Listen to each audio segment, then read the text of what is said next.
Pour analyser des ventes dans Excel, il faut utiliser un tableau croise dynamique et ensuite utiliser des segments pour faire ce genre de reporting où on peut voir l'évolution des ventes de cette année versus l'année précédente.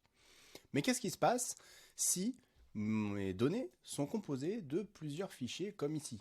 J'ai un journal de vente que je vais ouvrir, qui contient simplement la date de la vente, le point de vente, le produit, le commercial et la quantité vendue.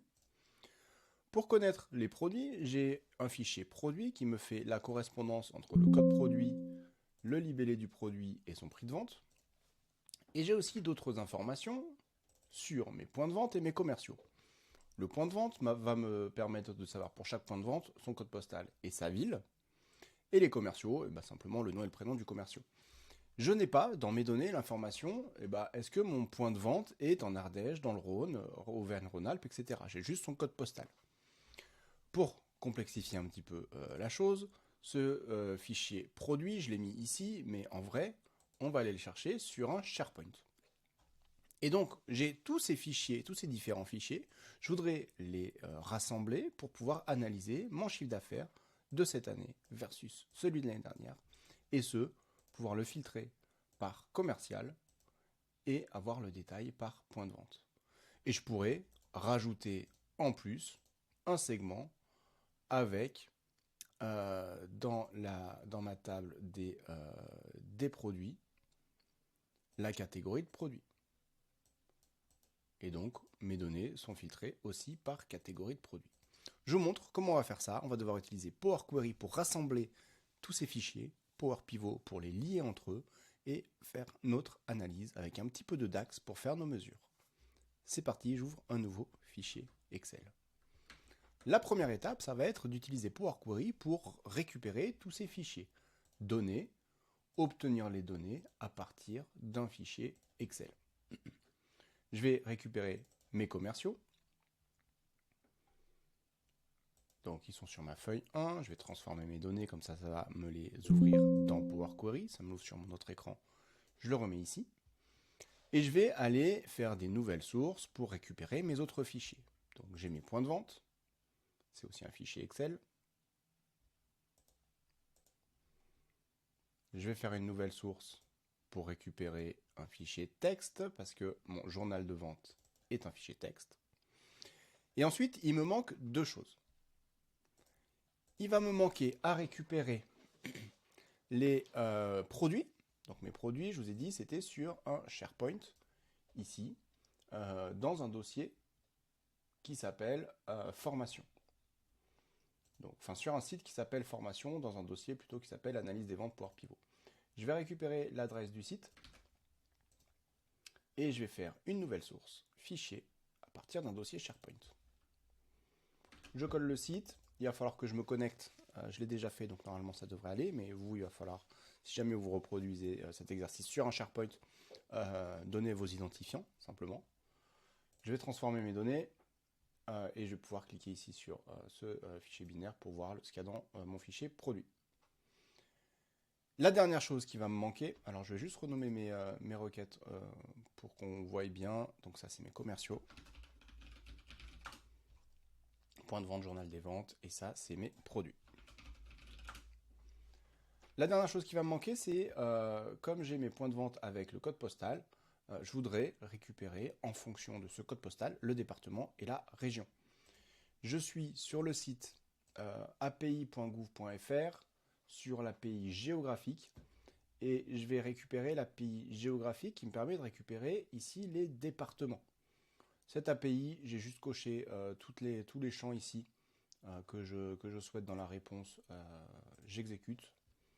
Je vais avoir des données qui ressemblent à ça. Pour chaque département, j'ai le nom du département, le code de la région, la zone, et puis pour la région, le code région et le nom de la région. Tout ne m'intéresse pas, mais j'ai tout coché, comme ça on a tout. Je copie l'URL de la requête, nouvelle source, autre source, web, et je vais coller l'adresse de l'API. Je valide. Donc j'ai ici mes enregistrements, je vais les convertir en table. Et je vais développer ces champs ici, sur des nouvelles colonnes. j'ai chaque département et j'ai encore les régions. Pour chaque département, j'ai deux informations, le code et la région. Je vais utiliser les flèches, je vais juste prendre le nom parce qu'en fait j'ai déjà le code et il ne m'intéresse pas. Voilà, j'ai l'ensemble de mes données. Je renomme juste ça. J'ai l'ensemble de mes données. Il va falloir maintenant que je parcours l'ensemble de mes tables. Et la première étape que vous allez faire quand vous importez des données dans Power Query, c'est de vérifier que les en-têtes sont correctes. Et donc là, vous voyez, les en-têtes ne sont pas correctes. Donc je vais aller dans l'onglet Accueil, utiliser la première ligne pour en-tête. Et je vais faire ça pour toutes mes tables. Journal des ventes, pareil. Produit, pareil. Département, c'est déjà correct, donc je ne touche pas. Deuxième étape, je vais vérifier que les types de données ici soient corrects. Les types de données, c'est ce que je vais pouvoir stocker dans ma colonne. Et je vais avoir des colonnes qui sont numériques ici, mais en fait c'est un identifiant, et je vais aussi les convertir en texte. Les identifiants, je vais tout le temps les mettre en texte. Donc dans mes commerciaux, je vais tout mettre en texte. Dans les points de vente, je vais tout mettre en texte, y compris le code postal. Journal des ventes, ID point de vente, ID produit, ID commercial, tout ça c'est du texte. Quantité, c'est un nombre entier. Et date de vente, je vais lui dire que c'est une date. Produit, texte, texte, très bien. Le prix de vente, par contre, le prix de vente ce n'est pas du texte, c'est une devise. Quand je le convertis en devise, vous voyez, j'ai des erreurs. Pourquoi ? Parce qu'il n'a pas pu le convertir en nombre, c'est ce qui me met en bas. Et si je reviens en arrière, je me rends compte que c'est là où j'avais un séparateur de milliers. Donc je vais simplement remplacer les valeurs. Je vais remplacer l'espace par rien du tout. Comme ça, je supprime mon séparateur de milliers. C'est un espace simple chez moi. Et je vais lui dire maintenant, c'est une devise. Ça convertit bien en devise. Département. Tout ça, ça va être du texte. Et je vais garder que ce qui m'intéresse, à savoir le nom du département, le code département et le nom de la région. Je vais l'appeler région. Je vais plutôt renommer ici département. Comme ça, dans mon TCD, j'aurai juste le champ département. Ces deux informations ne m'intéressent pas, je les supprime. Ceci étant fait, je vais devoir m'assurer que les identifiants qui font le lien entre toutes les tables soient exactement les mêmes. Par exemple, ici le commercial, 1, 2, 3, 4, 5. Dans mon journal des ventes, c'est sous le même format, 1, 2, 3, 4, 5. Je vais pouvoir faire un lien. Les deux sont en texte, c'est aussi très important. Les points de vente, ID point de vente 01 jusqu'à 16. Dans mon journal des ventes, ID point de vente, j'ai pas 01, ici j'ai 1. C'est bien du texte, mais c'est que sur un seul caractère. Donc je vais devoir créer une étape qui va rajouter un 0 devant. Il y a plusieurs manières de le faire. Je vous le montre de plusieurs manières parce qu'on va le faire à plusieurs endroits. La chose la plus simple, je vais transformer ma colonne. Je vais ajouter un préfixe. Je vais rajouter 2 zéros parce que je dois toujours être sur au moins 2 caractères. Et donc ça me fait beaucoup trop de caractères. Et maintenant, je vais extraire les derniers caractères, les 2 derniers caractères. C'est pas la meilleure manière de faire, mais c'est la plus simple. Je rajoute autant de zéros que je devrais avoir de caractères. Et j'extrais les X derniers caractères. Les deux ici. Donc, point de vente, ID point de vente, c'est correct. Produit 01001, journal des ventes 01001, ça fonctionne. Département, le département, en fait, je vais lier le code département ici, avec, dans mon journal des ventes, dans mes points de vente, il faudrait que j'extrais le numéro du département. Alors, je vous montre une manière un petit peu plus avancée de coder déjà le code postal sur 5 caractères, puis après on va extraire les 2 premiers. Donc ce que je vais faire, ici je fais un clic droit sur la liste de mes étapes, insérer l'étape d'après, j'insère une nouvelle étape. Et moi dans ma table, je vais transformer une colonne. Je me base sur la table type modifié, c'est le nom de l'étape d'avant qui est enregistré dans une variable. Et je vais définir une liste de transformations. Comme c'est une liste, je la mets entre accolades. Entre guillemets, je vais tout de suite mettre la colonne, pardon, c'est pas entre guillemets, si c'est entre guillemets, je vais mettre la colonne sur laquelle je veux travailler. Et ensuite, je vais faire la liste de mes transformations. Pour chaque ligne, donc je vais mettre each, je vais juste rajouter un texte en fait avant.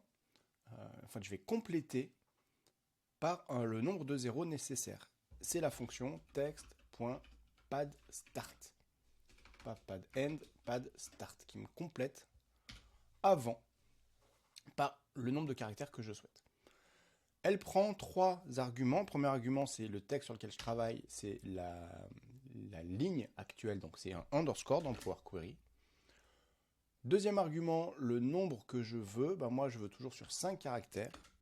Troisième argument, je vais compléter par quel caractère? Par un 0.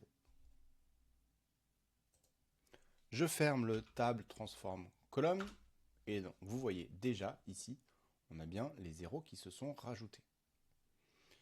Moi ce que je veux de ce texte, c'est extraire le début. Donc je vais me mettre avant text.start pour extraire un nombre de caractères au début. Combien de caractères? J'en veux 2. Je valide ça. Pardon, j'ai fait une erreur. J'ai oublié une virgule quelque part.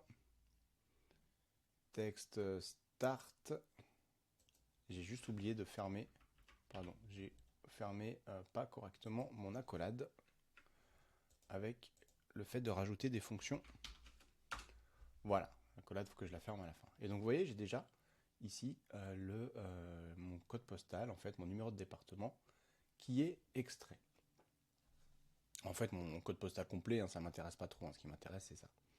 Donc maintenant, il est en type n'importe quel type, donc je vais rajouter dans ma liste ici une autre information. Quel est le type de colonne que je souhaite? Type texte, ça me permet de transformer cette colonne en texte. Je vais la renommer département. Et donc là, je vais pouvoir faire mes liens correctement. Je vais dans accueil, je fais fermer et appliquer. Et j'aurais pas dû faire ça, j'aurais dû les charger dans mon modèle de données. Donc, j'aurais dû faire fermer et charger dans, et cocher ne créer que la connexion ajoutée au modèle de données, parce que c'est dans Power Pivot qu'on va pouvoir faire les liens. C'est pas grave, je vais supprimer tous mes onglets ici. Et il va juste falloir que je le fasse manuellement sur chaque table ici, clic droit, charger dans, ajouter ces données au modèle de données. Ça va me les mettre dans Power Pivot. Charger dans, ajouter au modèle de données. Je fais pareil pour chaque table. J'aurais dû le faire directement dans Power Query, mais c'est pas grave. Une fois que j'ai fait ça, j'ai chargé dans mon modèle de données, je vais aller voir mon modèle de données. Dans Données, j'ai ici Gérer le modèle de données. Je clique dessus. Ça m'ouvre Power Pivot. Power Pivot, alors l'interface n'est pas très user-friendly, elle n'est pas super agréable, mais par contre ça va vous permettre de faire des analyses assez avancées. La première chose, je vais aller dans Vue de diagramme et je vais relier mes tables. Alors j'ai une table de faits qui est mon journal des ventes, c'est-à-dire qu'à chaque vente, je vais avoir une nouvelle ligne, et j'ai mes tables de dimensions. Je vais relier mes tables de dimensions à ma table de faits. ID point de vente, ID point de vente. J'ai mon département ici, code département, je le lis au département. Ensuite, j'ai une autre dimension, la dimension des commerciaux, commercial à commercial. J'ai une dimension produit, ID produit, ID produit. Et en vrai, j'ai une quatrième dimension qui est la date, la période de la vente. Et donc, pour analyser la période de la vente, je vais créer une table de dimension qui est un calendrier. Regardez, je vais dans Conception. Ici, j'ai table de date et je peux faire une nouvelle table de date. Il va analyser automatiquement toutes les colonnes de date de mon modèle de données. Et il va créer un calendrier avec toutes les dates depuis le 1er janvier de l'année de la plus ancienne date jusqu'au 31 décembre de l'année de la plus récente date. Et je vais pouvoir lier ma date à ma date de vente. J'ai un modèle de données qui est correct. Je vais maintenant retourner dans ma vue de données. Alors en vrai, je pourrais analyser déjà dès à présent mes données dans un tableau croisé dynamique, mais on va aller un petit peu plus loin. Donc, ce que je vais faire, dans mes commerciaux, j'aurais pu dans Power Query rajouter le nom complet, je vais le faire ici. Nom commercial. Et je vais faire le prénom égale le prénom et le nom. Je concatène les deux informations. Voilà. Dans point de vente, j'ai rien à modifier. Dans journal des ventes, on va faire des choses. Produit, j'ai rien à modifier. Département, calendrier, non plus. Dans le journal des ventes, je vais rapatrier le prix de vente. Parce que ce qui m'intéresse, c'est le chiffre d'affaires. Quantité fois prix de vente. Le prix de vente, je vais le rapatrier avec la fonction related. Related, ça va me permettre, comme j'ai fait des liaisons, de rapatrier le prix de vente automatiquement de chaque produit. Si je scrolle vers le bas, on voit bien que ça s'adapte à chaque produit. Ceci étant fait, je vais pouvoir faire une mesure. Chiffre d'affaires.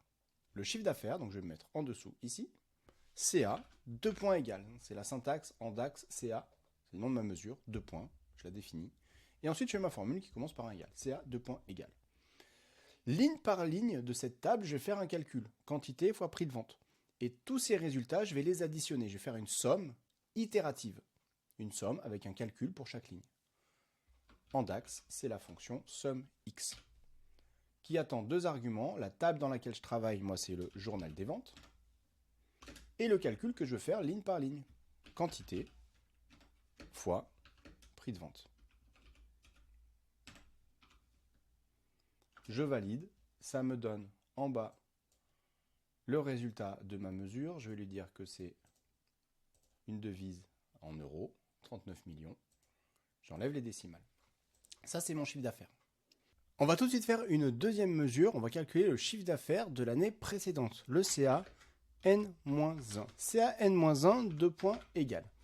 Et en fait, ce qu'on veut faire, c'est qu'on veut recalculer la mesure CA, mais dans un autre contexte. Dans un autre contexte, c'est-à-dire qu'on va changer les filtres. On va lui dire, je veux filtrer sur l'année précédente, la même période de l'année précédente. En DAX, on fait ça avec la fonction calculate.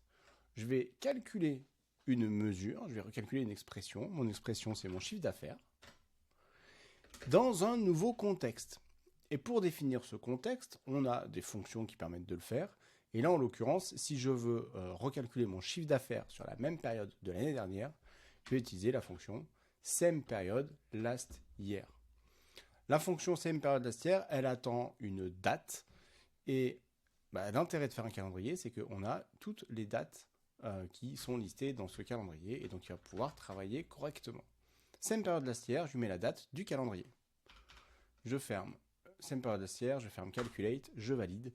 Et donc, j'ai le CA N-1, je vais tout de suite le mettre en euros, qui est à 20 millions. Donc ça, comme mes données sont 2021 un petit peu, 2022, 2023, le CA, c'est les 3 années, donc 2022, 2023 et un tout petit peu de 2021.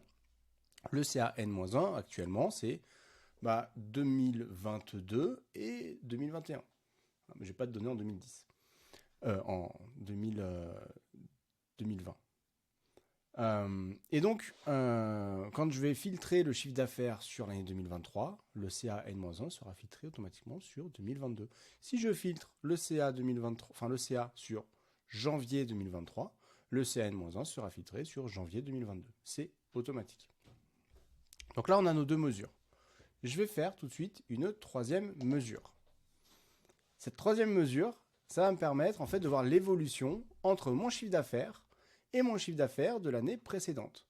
Je vais l'appeler Evol CA, 2 points égales.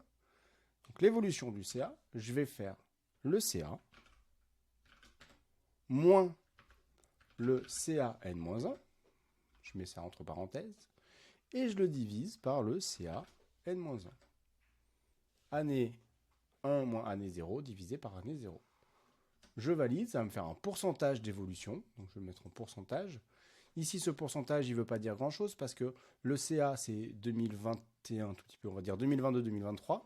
Le CA N-1, c'est 2022. Donc forcément, j'ai beaucoup plus, j'ai une évolution à quasiment 100%, c'est-à-dire quasiment doublée.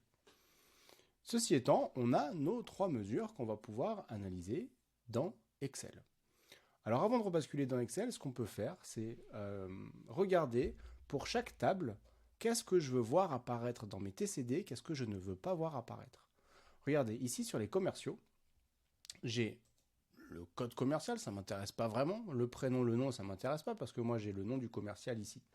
Donc je vais sélectionner les 3 colonnes qui ne m'intéressent pas, je fais un clic droit dessus, masquer dans les outils clients. Ce qui me permettra de ne pas les voir du côté TCD. Ça permet en fait d'alléger un petit peu et de voir que ce qui est intéressant. Sur les points de vente. Sur les points de vente, à la limite, il n'y a pas grand-chose qui m'intéresse. Je vais quand même garder la ville, si jamais je voudrais faire une carte géographique, par exemple. Masqué dans les outils clients. Journal des ventes. Alors le journal des ventes, la date de vente en tant que telle, elle ne va pas trop m'intéresser parce que moi, je vais me baser sur le calendrier. L'identifiant du point de vente, ça ne m'intéresse pas. Je vais me baser sur ce qui est dans le point de vente. Identifiant du produit, c'est pareil, ça ne m'intéresse pas trop. Le commercial, ça ne m'intéresse pas parce que j'ai les noms des commerciaux de l'autre côté. La quantité, ça ne m'intéresse pas tant que ça. Moi, ce qui va m'intéresser, c'est le chiffre d'affaires ici. Le prix de vente, c'est pareil, ça ne m'intéresse pas parce que si je veux analyser un prix de vente, je pourrais prendre de la table des produits. Donc, en fait, c'est un peu bizarre, mais toutes les colonnes ici, je vais les masquer. Clic droit, masquer dans les outils clients. Mais dans cette table journal des ventes, j'ai quand même mes 3 mesures. Et en fait, c'est ces 3 mesures que je vais pouvoir analyser. Dans ma table produit, l'identifiant du produit, ça ne m'intéresse pas. Masqué dans les outils clients. Ah tiens, il y a un truc que je voulais faire en Power Query que j'ai oublié de faire. C'est d'extraire, ici, de faire une catégorie de produits. Surface, Xbox et Microsoft 365. Je vais finir de masquer dans les outils clients ce qui ne m'intéresse pas. Ça ne va pas m'intéresser. En fait, il y a juste la nouvelle colonne qui va m'intéresser. Je vais la générer dans Power Query. Je ne vais pas la générer ici, je pourrais. Mais je vais la générer dans Power Query. Département, le code département ne m'intéresse pas. La région, ça m'intéresse. Le nom du département, ça m'intéresse. Et le calendrier, je vais laisser comme ça. Je ferme Power Pivot, je vais retourner dans Power Query pour générer justement cette colonne qui concerne mes produits. Donc ici, j'ai la liste de mes requêtes, je double-clique dedans, ça m'ouvre Power Query au niveau des requêtes. Je vais rajouter une colonne, ici, j'ai le libellé, donc je vais ajouter une colonne, et cette colonne, je vais extraire ce qui est avant le premier espace. Extraire, texte avant le délimiteur, mon délimiteur, c'est un espace. Et donc ici, j'ai bien mon texte qui est extrait. Alors j'ai un tout petit souci sur Xbox Series. Donc ce que je peux faire avant, c'est remplacer, c'est un petit souci dans mon fichier Excel, je pensais que je l'avais corrigé, mais non, c'est pas grave. Remplacer les valeurs. Je vais insérer une étape ici. Je vais remplacer Xbox Series par la même chose, mais avec un espace. Comme ça, ça va me permettre, hop, quand je reviens ici, j'ai bien Xbox. Ça ne change pas. Donc, texte avant le délimiteur. Je vais changer le nom de ma colonne en catégorie.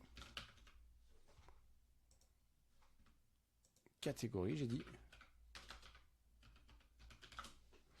Et il y a un dernier truc que je vais faire, c'est que si c'est... je vais remplacer Microsoft ici par Microsoft 365. Parce que Microsoft, c'est le nom de l'entreprise, donc ça n'a pas trop d'intérêt. Remplacer les valeurs, Microsoft par Microsoft 365. Je valide. Hop, je me suis trompé, j'ai mis 3655, je vais juste dans la barre de formule, hop, changer en 365. Voilà, j'ai récupéré cette colonne catégorie. Je reviens dans mon modèle de données. Donc je valide, je retourne dans... J'attends juste que ça charge. Voilà. Je retourne dans Gérer le modèle. Et normalement, dans Produit, j'ai cette nouvelle colonne qui apparaît. C'est la seule qui m'intéresse. Du coup, libellé et prix de vente, je les masque. Je n'ai pas besoin d'aller au niveau du produit. Je pourrais, si j'ai envie, moi c'est juste pour faire un segment. Je n'ai pas besoin de voir le prix de vente. Une fois que j'ai fait ça, je vais pouvoir analyser mes données dans Power Pivot. Dans Excel directement. J'insère un tableau croisé dynamique et là je vais choisir à partir du modèle de données. Ce TCD, il va représenter la liste de mes régions en ligne. Dans chaque région, je veux voir les départements en ligne. Et je veux, par région et département, analyser quoi? Mon chiffre d'affaires. Hop là, je vois mon chiffre d'affaires par département et région. Je vais sauter des lignes. Je vais, dans affichage, enlever le quadrillage pour que ce soit un peu plus aéré. Je vais changer la présentation de mon TCD. Vous prenez ce que vous voulez. Je vais prendre, allez, celle-là. Donc, j'ai mon chiffre d'affaires ici, global. Hein, le 39 millions, c'est mon chiffre d'affaires global. Moi, je le veux sur 2023.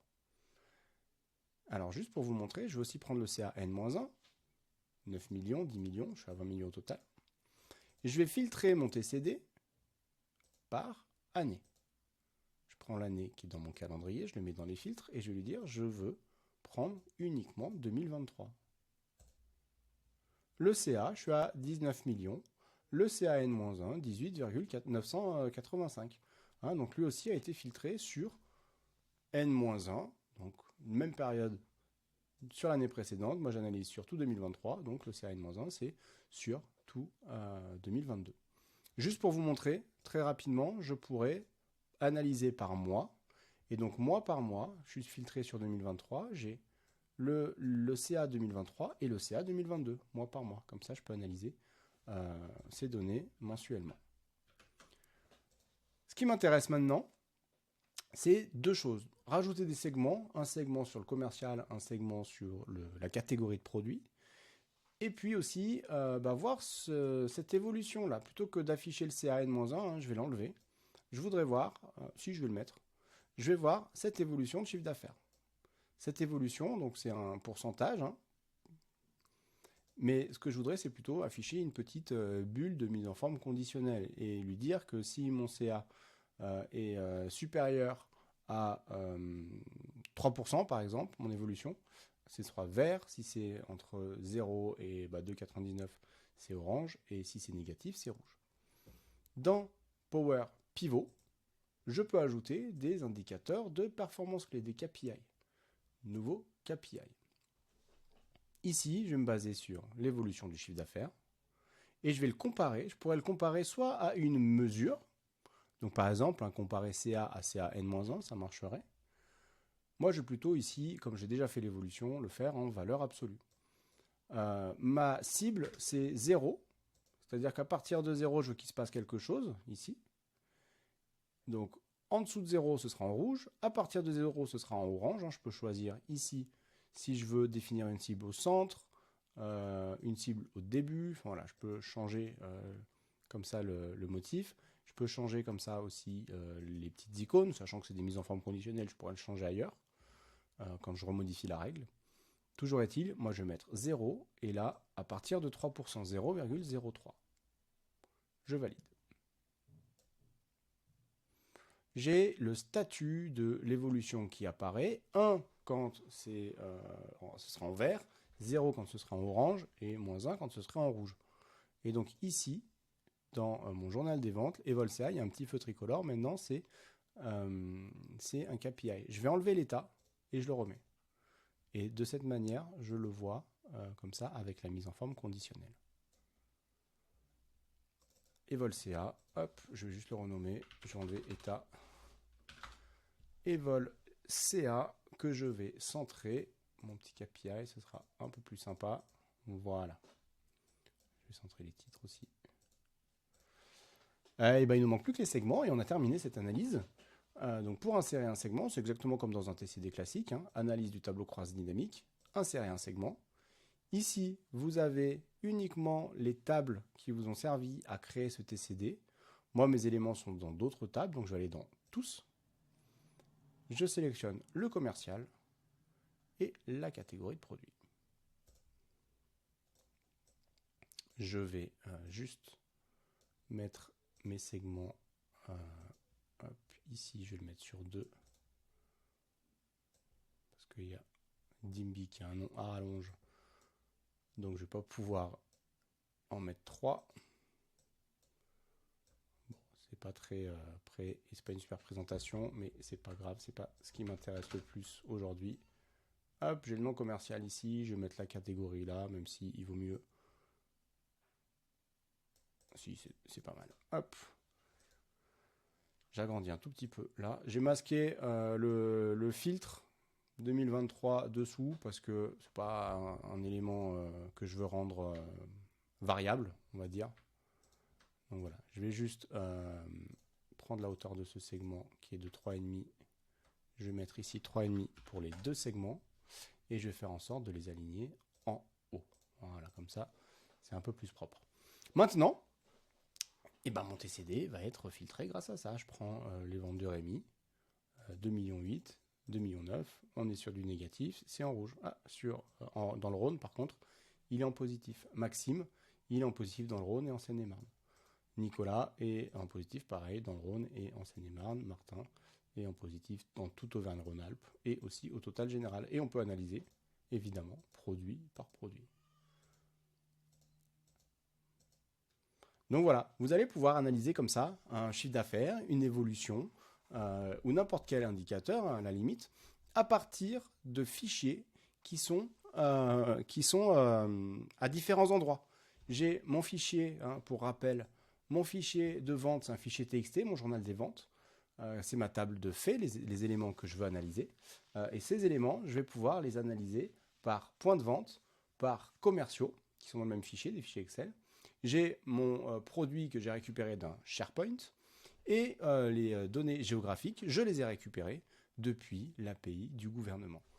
Power Query permet d'importer tout ça dans Excel, de faire des transformations pour uniformiser notamment les identifiants, pour rajouter des colonnes s'il y a besoin, etc. Power Pivot va vous permettre de faire des liens entre les différentes tables, de créer des mesures, et après on va pouvoir analyser tout ça grâce aux outils classiques d'Excel et notamment les TCD. J'espère que vous avez pu suivre jusqu'au bout, que vous serez capable de reproduire cet exemple. Je vous mets les fichiers, je vous mets un lien avec l'ensemble des fichiers dans la description et je vous dis à très bientôt pour un nouveau tuto.